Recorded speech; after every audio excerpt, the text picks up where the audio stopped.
Good morning, everyone. The topic of today's video is 6 steps to combine human and artificial intelligence to generate more leads.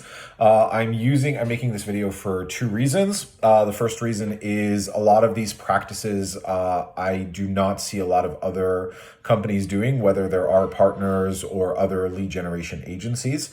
The second reason I'm making this video is because I always think that it's a good opportunity whenever you have two camps, whether it's politics, whether it's business, to look at the best of both and see what the high performers are doing. So in Client Ascension, we have a lot of really, really smart people.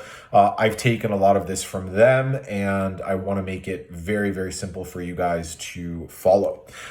So the first step is to use AI to generate content ideas.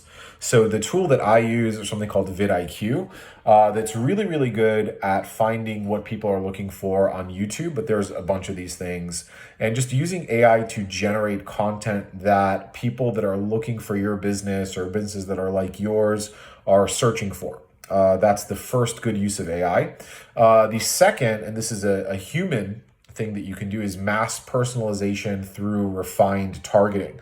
So AI personalized first lines from an outreach perspective have been less and less effective as more people become more sophisticated and they get used to it. So a good counter is to mass personalize by having very, very refined lists, either by location or company offering, or specifically niching down and doing multiple lists, and then you can mass personalize them. By being very, very relevant and also having a good online presence when they Google you. The third thing that I like is AI first lines that are keyed to the prospect's LinkedIn recommendations. So consistently, the AI compliments that seem to perform the best are tied to someone's LinkedIn recommendations. When I think of my LinkedIn recommendations, they're really the most personal things that I have. It usually came as the result of working with someone directly, and I wrote them a recommendation and then they wrote me back, or vice versa. So there was a really warm feeling of reciprocity. A lot of times when that relationship is referenced, even if it's kind of AI sounding, it just makes you feel good.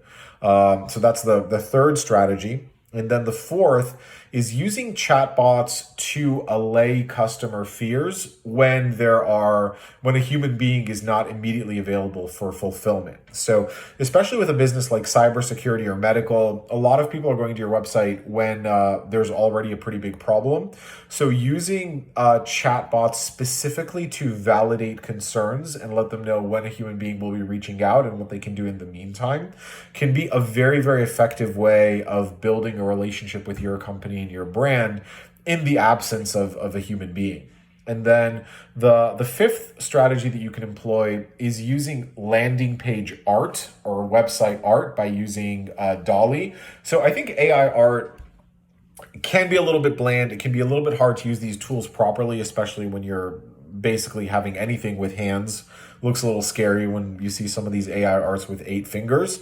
But when you have AI art that's very simplistic, and we have a guy, Nicholas Verge, in Client Ascension, who's very, very good at this. He did a ton of 8-bit art with,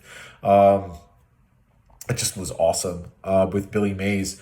And using simplistic AI generated art is a really cool way to tap into the cultural subconscious, because remember that a lot of these AI motifs are just a mush of hundreds of thousands of images or millions of images, because there's infinite information.